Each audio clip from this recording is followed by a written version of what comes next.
নাস্তিক হয়ে গেছেন, পরে ইসলামে ফিরে এসেছেন।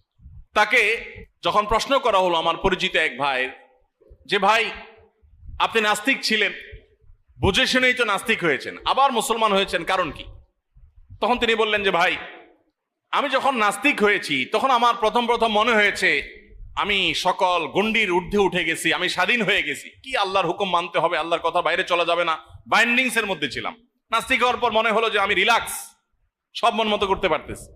কিন্তু কিছুদিন যেতে না যেতে আমার কাছে মনে হলো যে আমি যেন কোনো প্রকার দিশা, কোনো প্রকার গাইড, এগুলো হারা, নির্হারা একটা পাখির মতো, মানুষের মতো হয়ে গেছে, যে আমার যেন কোনো যাওয়ার জায়গা নাই। কারণ আমার মনে হতো যে আমি একান্তে একটু কারোর সাথে কথা বলি, আমার মনের দুঃখগুলো কাউকে একটু খুলে বলি, আমার অনেক কথা আছে যেগুলো আমি কাউকে বলতে চাই, কোনো মানুষকে না, মানুষের বাইরে কাউকে একটু জানাতে চাই।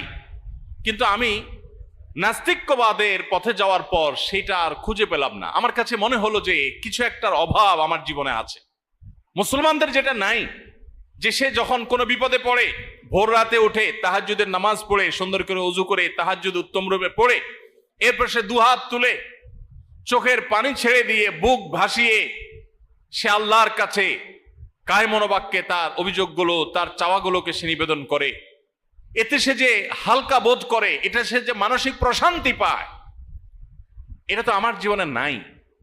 আমার কাছে মনে হচ্ছিল এই অভাবটা আমার জীবনে অনেক বড় অভাব, আমি সেজন্য ইসলামে ফিরে এসেছি। এই জন্য দেখবেন গোটা পৃথিবীতে যারাই নাস্তিক তাদের মধ্যে ডিপ্রেশন সবচেয়ে বেশি, এবং পৃথিবীর যেই দেশগুলোতে